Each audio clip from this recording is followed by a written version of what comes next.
Well, once again, welcome back to the hillside. My name is Dave, and today we're going to talk dahlias. All right, so dahlia is one of my favorite flowers, and what I have growing in my garden are all grown from seed. So a lot of people tell you you cannot grow dahlias from seed, and the reason for that may be that they will not always breed true to type when you grow them from seeds. I'm trying to say the genetic hormones and chromosomes, they don't always line up. So growing them from seed is kind of a gamble.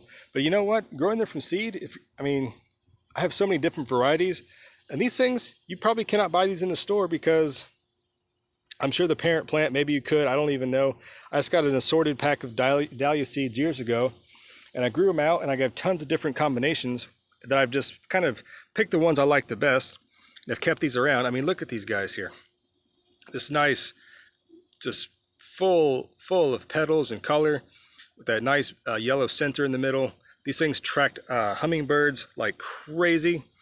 One of the ones I found this year that I grew, this one right here, see it yellow on it? It's similar to the other orangish yellow one, but it's different, a different color and different petal variety on that. And that's one thing I really like about the dahlias is there are so many different variations of the flower. There's a single, double, cactus, pom-poms, all these other kind of things. There's so much variety. So let me show you a different one over here that I'm really excited about as well. Okay, so check this one out. This is also another very full flower. It's very, I just like this style, I'm not sure, but it's really a really lush and very dense flower on this. And the hummingbirds love these things. They're out there every day just going to town on this nectar source. Butterflies as well. Dahlias get a lot of credit for being showy flowers, but they're also very useful. Like I said, for beneficial for your pollinators and for the hummingbirds as well. Okay, so this variety, again, I've grown from seed. And also when I save seeds from the dahlias I've grown before and try to grow those out, they always end up being a little bit slightly different in some way. So you're always coming up with new interesting colors and color themes, et cetera. And some are really not that impressive, so they just kind of get called out, but that's fine. But some that do last, like this one here, I've had this for 3 years, no idea what it's called. I did think of a name for it. If I was to give it a name, I was going to call it Autumn Sunrise. I think that's what I would name this if I had to choose.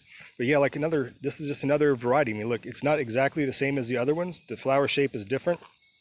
You can kind of see as the buds first emerge, it has more of a reddish tint into the petals there. Then as it matures, it turns more into an all yellow variety. So that's pretty cool. So let's check out 2 more dahlias I have growing and show you kind of the difference of what I have in those. All right, so check this one out. This one is actually, I bought from the store. It is called Pacific Ocean. I love the coloration on this. This is a much smaller plant. I'm not sure if it's location, as my other dahlias are just massive plants. It might be because it's a young plant. But in my experience, dahlias I bought from the store typically don't do well. Like this one here, it's a beautiful plant. It's very healthy. It may or may not even overwinter. All the ones I've grown from seed have always overwintered. And when they're technically, I'm supposed to dig them up every year and you're supposed to, put them in the basement and boxes of sand or something. I don't know, that's a lot of work, but especially when you have as many dahlias as I have. So it would be quite an undertaking. But anyways, when I get the ones from the store, maybe it's because they're grown in a different climate. Maybe it's, Holland or the Pacific Northwest produces a lot of dahlia bulbs.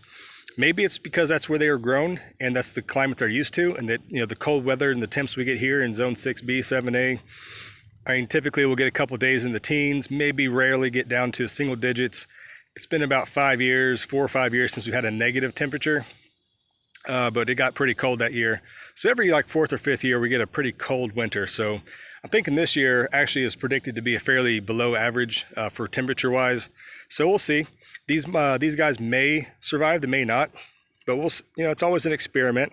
But anyways, even if you grow it just as an annual in your climate and you don't want to dig it up, I strongly recommend you grow some dahlias. So I've saved the best for last. This is another one I bought from the store.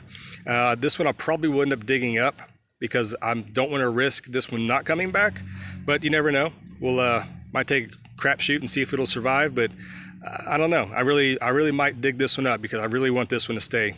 And let me go take you to the top of the back garden and show you the last dahlia for today's dahlia tour.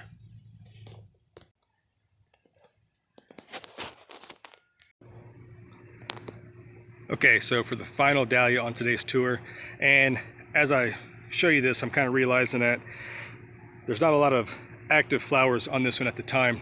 I need a deadhead and get another flush of flowers coming on. But this is kind of an out of the way flower area here, so it's kind of more of a wild area, so kind of got overlooked. But this one is called Creme de Cassis. This is a beautiful flower. When it's in full bloom in the summertime, it is remarkable. And this is the one, like I said, this is kind of a waste area. I had nowhere else to put it, so I kind of stuck it here, and it's been wonderful. It's deer resistant. I didn't mention that before. The deer have not messed with any of my dahlias, so if you have deer problems, especially in an urban or suburban area, dahlias are not preferred by deer. At least in my experience, they haven't touched even a leaf. So hopefully that's the same for you. You can kind of see back here, this little guy here is just starting to open up. But anyways, I'll go ahead and wrap it up there, guys. But like I said, I might dig this one up because I really don't want to lose this one. This was like one of the most striking flowers this summer. So many different combinations of dahlias, so many different color schemes, and just showiness. They can be low growing, they can be big, so big you need to cut them down. They have dinner plate dahlias that are just absolutely massive, that do not overwinter. I've learned that the dinner plate dahlias will not overwinter, at least where I live. Those have to be dug up. The other dahlias, especially ones grown from seed that have been adapted to my climate, I don't dig up. So there's, I can promise you that much. So give it a shot, grow some dahlias from seed. You might get some random things that you like. You might find some things that are not very attractive and you just want to pull them out. But you know what? It's so fun just to experiment. And then on that note, save the seeds from your dahlias and then regrow them, because the hummingbirds, like I said, are buzzing around doing their stuff. Maybe they're cross-pollinating, and just the sheer nature of dahlias being, they're not going to grow back true to from seed. You might get even a more different variety. So definitely give it a try.